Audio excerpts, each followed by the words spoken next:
우리에게 있어서 제일 어려운 것이요. 내 자신을 보는 것입니다. 내 자신을 보더라도, 내 기준과 내 시선으로 내 자신을 보는 게 아니라, 세상의 시선이나 아니면 세상 기준으로 보는 게 아니라, 하나님의 시선으로 보는 게 우리에게는 참 어려울 수 있어요. 근데 그게 우리에게 가장 중요합니다. 저는 이렇게 잠을 잘 때, 왼쪽에는 첫째를, 오른쪽에는 둘째를 요즘 이렇게 안고 궁뎅이를 팡팡 해주면서 잠을 자요. 제가 자는 게 아니죠. 애들을 재웁니다. 근데 저 얼마나 감사한지 몰라요. 근데요, 여기까지는 굉장히 아름다운 소리인데, 이제 밤에는 많은 상황들이 이루어집니다. 성경에 보면 사방에 우겨쌈을 당하여도 쌓이지 아니하며 답답한 일을 당하여도 낙심하지 아니하며 박해를 받아도 버림받지 아니하며 라고 하셨는데, 아직 제가 주인인지 많은 박해와 또 버림받음을 당해요. 어제는요, 누구라고 칭하지는 않겠습니다. 팔로 누가 자꾸 차는 거예요, 자는데. 그래서 제가 한두 번은 그런데 차지 마라? 이랬어요. 그런데 조금 있다가요, 이 팔꿈치 있지 않습니까? 팔꿈치로 제 여기를 퍽 치는 거예요. 그래서 제가 순간 일어나갖고 딱 쳐다보는데 자고 있더라고요. 아무 일도 없는 것처럼. 그래서 제가 얼마나 화가 나면서도 뭐라 할 수도 없고. 근데 또 아침에 일어나면 아무 일도 없었다는 듯하게 아빠하면서 오는 모습을 보면서 나를 참 잘 못 보는구나. 이런 걸 좀 보기도 하는데요. 오늘 제목이 오만과 편견입니다.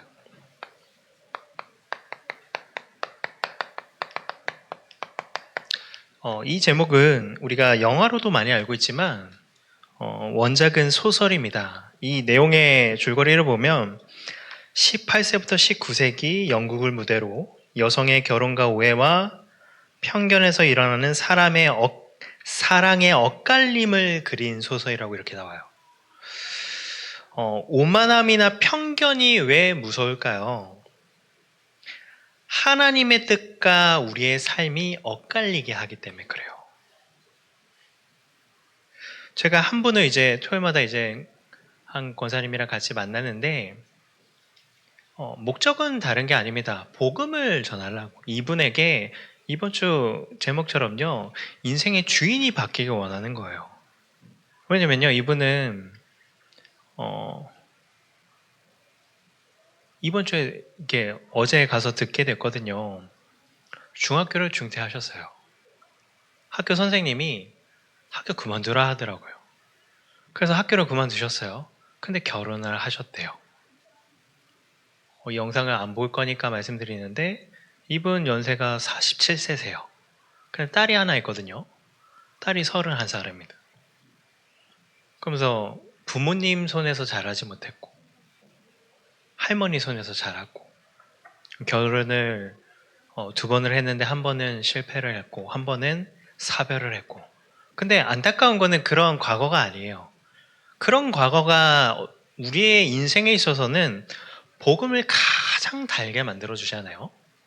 근데 문제는요, 이분이 복음을 말하는 목회자를 만나지 못했고, 복음을 말하는 교회를 만나지 못했어요. 제가 그 교회를 확인해서 그 교회가 복음을 말했다 안 했다 이건 모르겠는데요. 그러니까 당장 무엇을 얘기하시냐면요, 동기가 없음을 알지만 자기는 끊임없이 의심이 생긴다는 거예요. 그래서 이분에게 있어서 첫 교회, 첫 목회자의 만남이 이게 엇갈린 거죠. 그러니까 매주 가도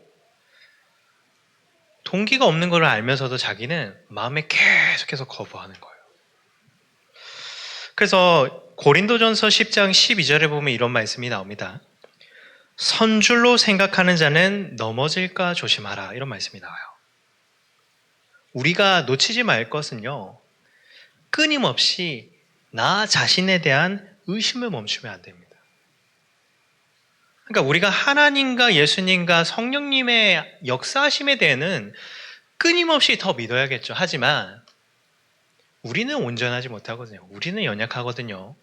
그래서 내 자신에 대한 의심이 멈추는 것이 굉장히 위험합니다. 어떻게 우리가 자신할 수 있습니까? 그래서 그런 부분에 참 중요한 게 오늘 본문입니다. 결국 이 초대교회를 통해서 복음이 예루살렘, 온 유대의 사마리아 땅끝까지 증거돼야 되는데 이 초대교회가 가진 그 오만함과 편견으로 인해서 이제는 초대교회에서 안디오기로 촛대가 옮겨져요. 그렇게 하나님께 쓰임받았던 베드로에서 바울로 옮겨지게 돼요. 그만큼 이 오만함과 편견이 무섭습니다. 그래서 우리가 한 주간도 매일마다 우리가 이 응답받아야 되는 게 있습니다. 그게 무엇일까요? 우리 자신이 매일 깨지는 겁니다. 그러면 무엇을 보면서 깨져야 될까요? 문제당하고 어려움 당해서 깨져야 됩니까? 그게 아니라요. 내 자신이 완전하지 못한 절대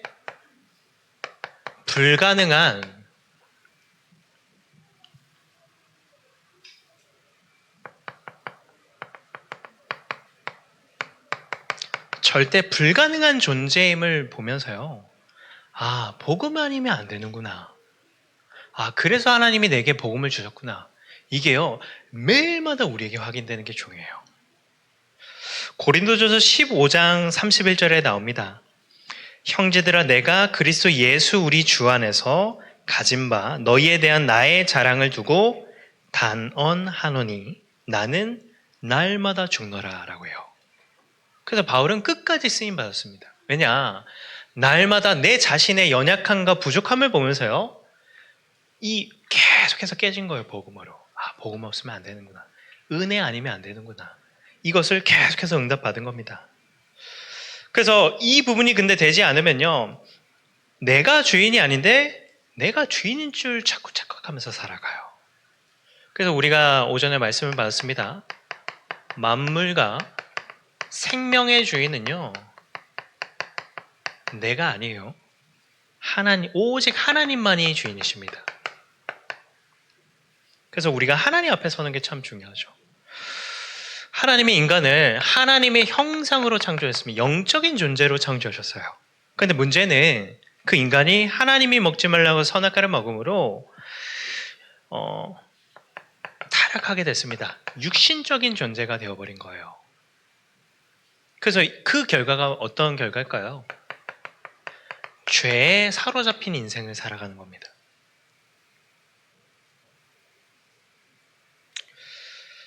근데 분명한 거는 그런 우리에게 하나님이 다른 걸 주시지 않고 복음을 주셨다는 거예요.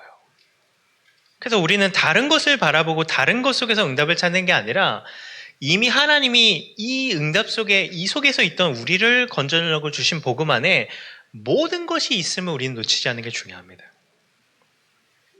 자, 그러면서 우리 인생의 주인입니다. 우리의 인생의 주인은 예수님이에요.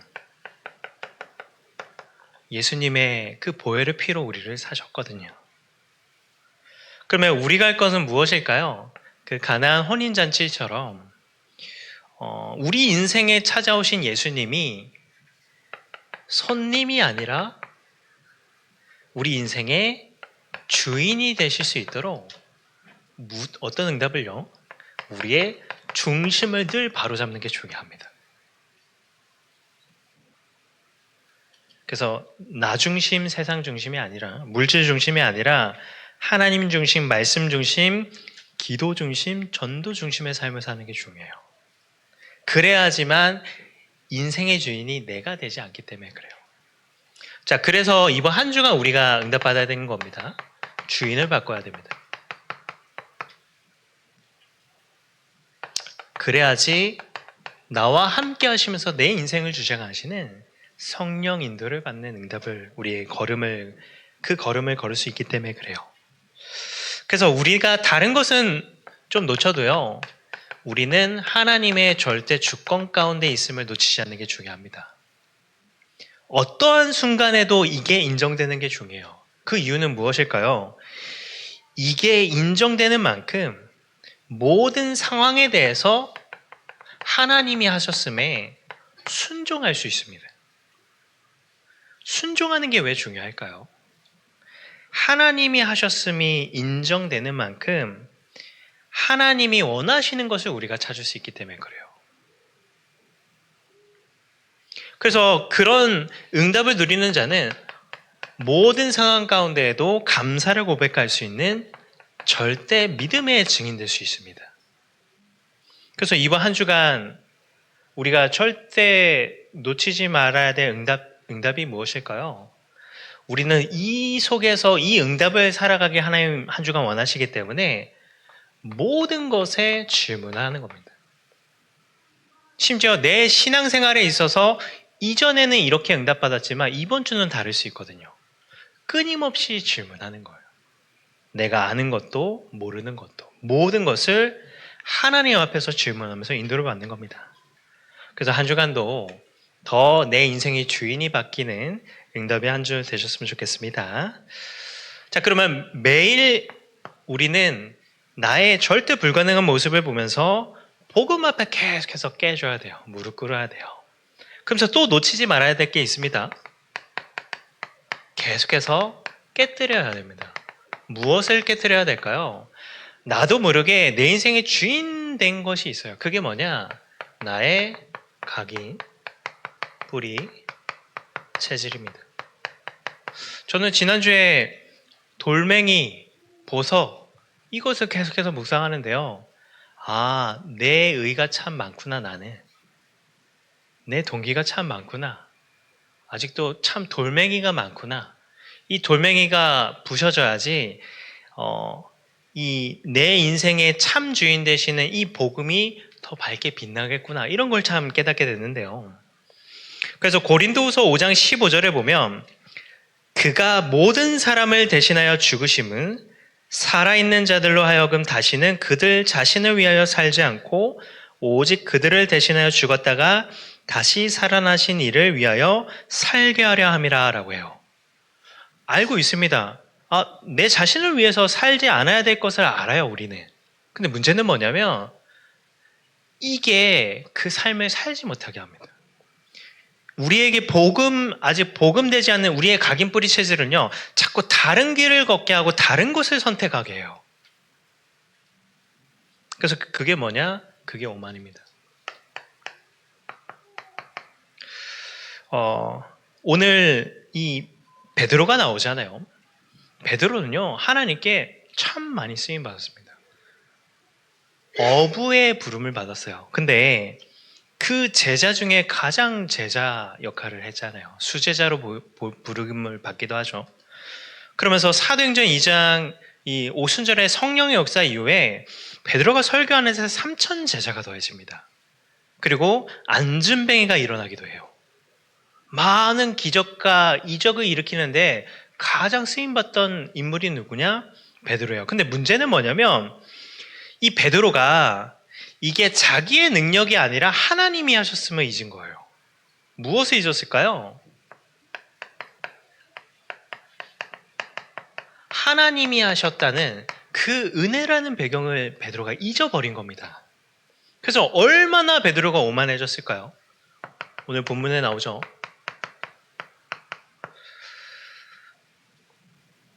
이 베드로가 욥바시에서 기도할 때 환상이 일어납니다. 큰 보자기가 그릇이 내려와 갖고 그 그릇 안에는 4발 가진 것, 들짐승 기는 것, 공중 나는 것, 그건 뭐냐? 율법에서 먹기를 금지한 것들이에요. 근데 하나님이 이 환상에서 뭐라고 하시냐? 7절에 나오죠. 베드로야 일어나 잡아먹으라 라고 해요. 근데 베드로의 반응이 어떻습니까? 주님, 그럴 수 없나이다. 속되거나 깨끗하지 아니한 것을 결코 내 입에 들어갈 일이 없나이다 하니. 하나님보다 율법이 앞선 베드로의 삶인 거예요. 근데 이거를 뭐라고 나와요? 그 구절에도 뭐 두 번째 소리가 있어도 표현되어 있지만 10절에 보면 이런 일이 세 번 있은 후에 모든 것이 다시 하늘로 끌려 올라가더라라고 해요. 한 번이 아니라 세 번이 있었습니다. 그 말은 뭘까요? 이 베드로가요, 이것을 완전히 잃어버린 거예요. 오만해진 겁니다. 아니, 하나님이 깨끗하다고 하는 것을 율법을 가지고 하나님께 하나님 먹을 수 없습니다. 부정한다니까요. 근데 그 이후에 이제는 고넬료에게 복음을 전하고 하나님이 하시는 것을 봅니다. 그리고 예루살렘 교회에 돌아가서 그걸 또 얘기를 해요. 그랬더니 그 들은 자들이 다 놀랍니다. 근데 문제는 뭐냐? 그 오만함이 깨지지 않은 거예요. 그래서 그 결과가요, 우리가 잘 알고 있죠. 이 초대교회에서 안디옥 교회로 이제 변화됩니다. 시간표가. 베드로에서 바울로 시간표가 변화돼요. 그래서 이게 왜 우리에게 중요할까요? 계시록 2장 4절 5절에 그런 말씀이 나와요. 에베소 교회에 대해서 좀 책망을 하는데요. 처음 사랑을 버렸느니라 어디서 떨어졌는지를 생각하고 회개하여 처음 행위를 가지라. 만일 그러하지 아니하면 내 촛대를 그 자리에서 옮기리라 라고 해요. 근데 실제로 이 부분을 넘어서지 못하니까요. 촛대가 옮겨진 겁니다. 그만큼 오만함이라는 것은 하나님의 뜻을 이루는데 굉장한 이 큰 벽이 돼요. 자, 그러면 이 오만함은요, 편견으로 이어집니다. 뭐에 대한 편견이요? 내 자신에 대한. 요한복음 13장 20절에 이렇게 말씀하십니다. 내가 보낸 자를 영접하는 자는 나를 영접하는 것이요 나를 영접하는 자는 나를 보내신 이를 영접하는 것이니라 라고 나와요. 그러니까 여기에서 우리가 알 수 있는 것은 내가 중요한 게 아닙니다. 나를 선택하신 분이 중요하다는 거예요. 나를 보내신 분이 중요하다는 거예요. 근데 우리는 어떤 오만함을 가지고 있냐? 내가 뭔데 그 역할을 합니까? 내가 어떻게 그 일을 감당합니까? 그거는요, 겸손이 아닙니다. 오만함입니다. 그러니까 역할에 대해서 잘못된 생각이 갇히게 되는 거예요. 대표적으로 출애굽기 4장 12절부터 15절에 보면 하나님이 모세를 통해서 애굽에서 이제 출애굽을 시키려고 해요. 이스라엘 백성들을. 근데 뭐라고 나오냐? 이제 가라 내가 내 입과 함께 있어서 할 말을 가르치리라. 하나님이 하신다는 거죠. 근데 모세가 뭐라고요? 오 주여 보낼 만한 사람을 보내소서. 그러니까 하나님이 얼마나 분하십니까? 여호와께서 모세를 향하여 노하여 이르시되 내 형 아론이 있지 아니하냐 그가 말 잘하는 것을 내가 아노라. 그가 너를 만나러 나오나니 너는 그에게 말하고 그의 입에 할 말을 주라. 내가 내 입과 그의 입에 함께 있어서 너희들이 행한 일을 가르치리라 라고 해요. 그러니까 모세가 역할에 대해서 착각을 하는 거죠. 사도행전에 보면 모세는요 굉장히 지식과 언행에 밝은 자라고 나와 있어요. 그러니까 잘못된 편견을 갖고 있는 겁니다. 역할적인. 근데 이게 뭐에 이어지냐? 교회까지 이어져요. 교회는 우리 같이 옆에 있는 성도 한 분 한 분이 교회잖아요. 빌립보서 2장 2절부터 4절에 나옵니다. 우리가 품어야 될 마음이라고 하면서 나와요. 뭐라고 나오냐면 마음을 같이하여 같은 사랑을 가지고 뜻을 합하여 한 마음을 품어 아무 일에든지 다툼이나 허영으로 하지 말고 오직 겸손한 마음으로 각각 자기보다 남을 낮게 여기고 각각 자기 일을 돌볼 뿐더러 또한 각각 다른 사람들의 일을 돌보아 나의 기쁨을 충만하게 하라.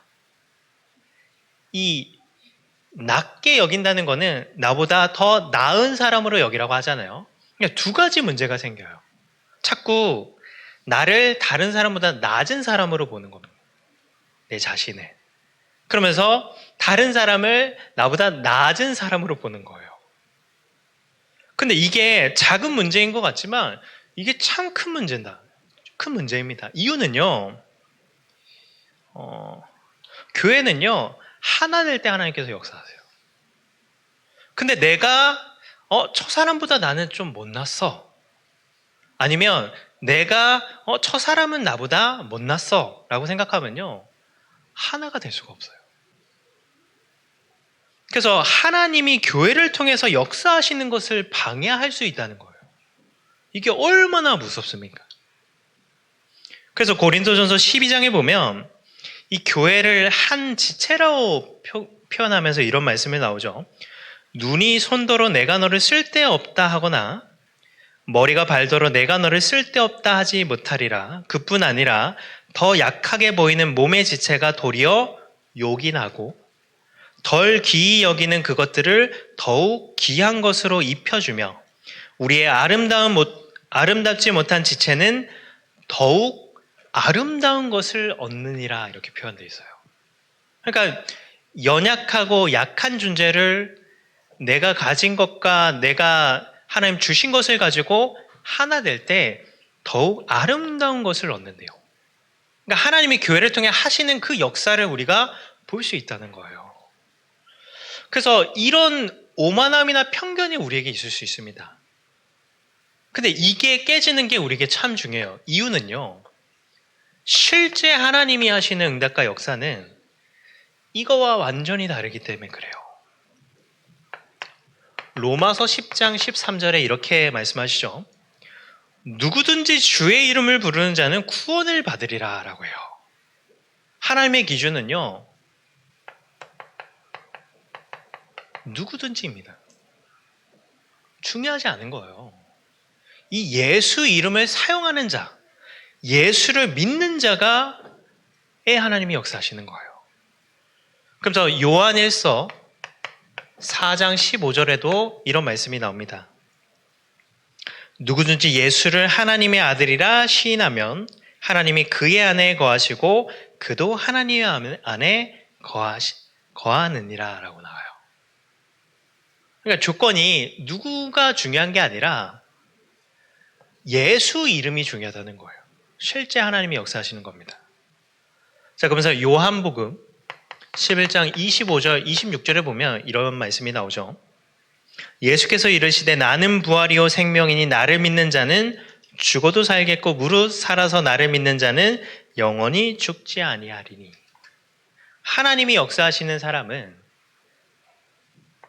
예수를 믿는 자입니다.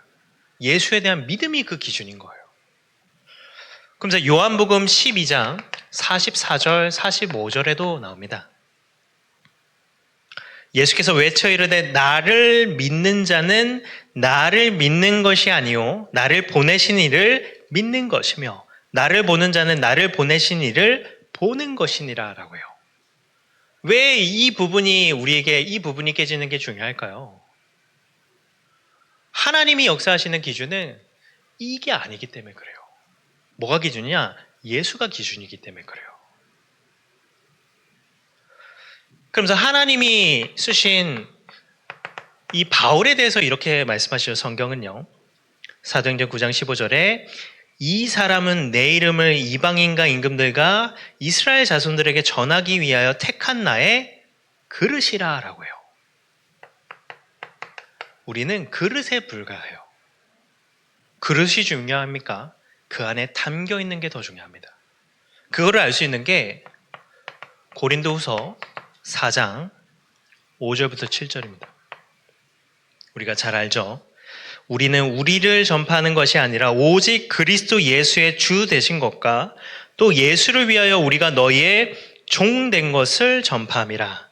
우리가 이 보배를 질그릇에 가졌으니 이는 심히 큰 능력은 하나님께 있고 우리에게 있지 아니함을 알게 하려 함이라 라고 해요.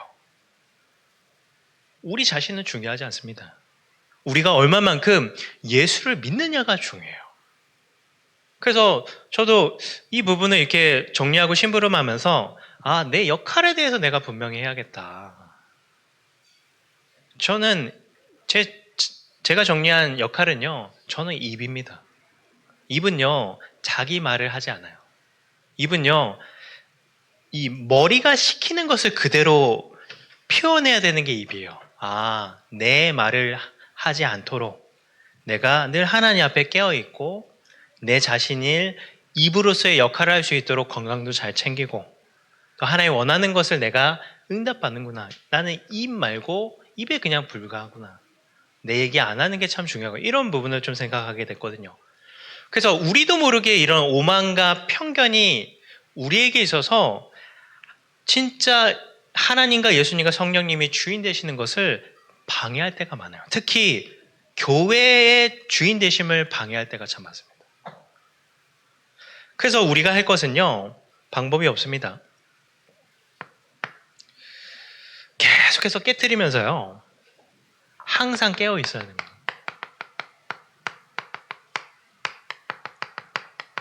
어제의 은혜가 오늘 또 내게 은혜가 될 수 없기 때문에 그래요. 늘 새 은혜를 받아야 됩니다. 그래서 우리가 계속해서 이 하반기에 응답받고 있는 제목 중에 하나가 뭐냐? 24입니다. 나의 24를 찾아야 돼요. 오늘 1분 말씀처럼 나를 살리는 24를 찾아야 됩니다. 얼마만큼 24를 찾아야 될까요? 내 인생의 주인이 내가 아니고 오직 하나님과 예수님과 성령님만이 주인 되실 수 있는 나의 24를 찾아야 돼요. 근데 그게 중요합니다. 여기에 사역하시는 분들만이 아니라 나는 아직 그런 것을 할 수 없는데 라는 생각을 가진 분들도 그 응답을 받으시는 게 중요해요. 이유는요. 초대교회의 역사는요. 이 평신도들을 통해서 이루어진 역사입니다. 우리가 하고 있는 성경적인 전도운동은요. 평신도 전도운동이에요. 그래서 빌립을 통해서 근데 이제 문제는 뭐냐면 사도들이 이 틀이 깨지지 않으니까 하나님이 빌립 집사를 통해서 사마리아 땅을 열어가시잖아요. 우리가 잘 알고 있죠. 안디옥 교회는요. 구브루 사람 구레네 몇 사람이 이방인들에게 복음을 전가하는데 세워진 교회입니다. 그래서 우리 모든 성도 한 분이 이런 오만과 편견을 깨고 이제는 내가 지역살려 한 사람이 돼야지. 내가 교회를 세우는 한 사람이 돼야지. 내가 후대를 세우는 한 사람이 돼야지. 마음 먹으셔야 됩니다. 그러면 이제 그 마음 먹었으니까 멋대로 해야 되냐? 그렇지 않습니다. 하나님의 인도를 받아야 돼요. 그래서 뭐를요? 깨어 있어야 돼요. 내 생각, 내 기준으로 하면요. 오히려 하나님이 하신 걸 더 방해합니다. 그래서 우리가 무엇에 도전해야 될까요? 이 나의 24를 찾을 수 있는 24에 도전해야 됩니다. 그게 우리 하반기에 우리가 응답받을 중요한 제목이에요. 마태복음 26장 41절에 시험에 들지 않게 깨어 기도하라. 마음에는 원이로되 육신이 약하도다 이렇게 나오죠. 우리 육신은 연약하기 때문에 그래요. 그러면 24 무엇을 가지고 우리가 24 할까요? 결국에는 이 복음에 오직 되는 게 이 응답의 비밀인데 하나님이 우리에게 복음이 복음되게 하는 하나님의 방법이 무엇일까요? 복음의 말씀입니다. 하나님이 선포하신 말씀을 붙잡고 한 주를 하루하루를 사는 거예요. 그리고 그거를 붙잡고 기도하고 그것에 증인되기 위해서 응답을 누리는 겁니다. 아침, 낮, 밤중에 이 몸과 뇌와 영을 일치시킬 수 있는 그 응답을 찾아가는 거예요. 그게 가장 중요한 남은 하반기입니다. 자, 그러면서 우리가 응답받아야 될 것은요. 교회 24 하는 거예요. 그 이유는 뭘까요? 이거를 몰랐을 때는요. 내가 살아야지 무슨 교회를 두고 기도하냐. 근데 계속 하나님께 질문하는데 하나님 어떤 마음을 주시냐면 네가 살아야지 교회가 사는 게 아니라 교회를 통해서 나는 너를 살려. 교회를 통해서 지역을 살려. 교회를 통해서 후대를 살려. 그러면 뭘 먼저 기도해야겠니? 하나님 교회를 두고 먼저 기도해야겠네요. 우리 마음에 교회가 떠나면 안 됩니다. 교회는 늘 우리 마음속에 있어야 돼요. 왜냐 하나님이 나를 살리고 나를 인도하는 곳이 교회이기 때문에 그래요. 그래서 때로는 우리의 삶이 좀 실패할 수도 있고 낙심할 수도 있죠. 근데 교회가 건강하면요 다시 회복하면 됩니다. 근데 우리 삶이 너무 괜찮아요. 막 잘 돼요. 근데 교회가 어렵다? 그러면요 우리의 미래는요 굉장히 암흑의 미래일 수 있습니다. 그만큼 교회는 우리 삶에 중요해요. 그래서 이 시편 23편 1절에 여호와는 나의 목자시니 내게 부족함이 없으리도다. 하나님이 우리를 어떻게 이끄십니까? 교회를 통해서 이끄십니다. 그래서 교회가 중요해요. 제가 최근에 참 이런 부분을 보게 됐는데요. 그 아모스 3장 7절에 보면 주 여호와께서는 자기의 비밀을 그종 선지자들에게 보이지 아니하고는 결코 행하심이 없으리로다라고 해요. 그러면 교회를 통해서 우리를 이끄시는데 거기에 누구를 세웠어요? 목회자를 세웠습니다. 우리의 목자로 담임 목사님을 세웠어요. 그래서 우리가 목사님 두고 기도하는 게 참 중요합니다. 저는 그런 걸 최근에 좀 보게 됐어요. 저는 이렇게 자주 뵐 수는 없지만 제가 뭔가 기도 제목을 갖고 있었는데 이게 하나님이 잠깐 이렇게 뵐 수 있는 상황을 주시더라고요. 그때 제게 질문을 했거든요. 근데 거기에 대해서 하나님이 목사님을 통해서 뭔가 이렇게 제목을 주시더라고요. 근데 그게 저의 삶에 얼마나 많은 변화와 은혜를 주는지 몰라요. 계속해서 도전하고 있지만 또 그것도 보게 되고요.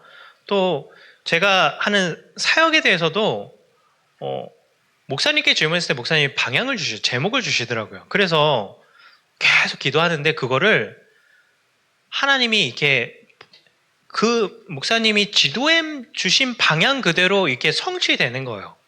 제가 그거 보면서 이 참 중요하구나. 하나님이 목자로 세우신 분을 통해서 하나님이 우리에게 말씀을 주시고 우리를 인도하시는구나를 참 확인하게 됐어요. 그래서 강단을 통해서 그리고 목회를 통해서 그리고 그 사역을 통해서 우리 교회를 하나님이 이끌어 나가십니다. 그래서 우리가 놓치지 말 것은요. 이 목사님이 가시는 그 여정이 우리 교회예요. 우리 교회의 정체성입니다. 우리 교회의 방향이에요. 그래서 하나님이 우리에게 다민족 교회라는 이름을 주시고 계속해서 다민족을 살리는 응답의 여정을 걸어가시잖아요. 그게 증거입니다. 그래서 우리가 무엇을 해야 될까요? 이 교회를 계속해서 마음에 담는 거예요. 그래서 마지막으로 우리 늘 마음속에 있는 후대를 24 하는 겁니다. 그래서 후대를 키우는 방법이 결국에는 건축이에요. 후대를 키우는 방법이 선교입니다. 이 두 가지를 우리가 마음에 먹고 때로는 하나님 앞에 큰 금액이 아니더라도 작정하고 마음을 모으고 하나님이 하실 것을 우리가 중심을 담는 게 참 중요합니다. 그 이유는요.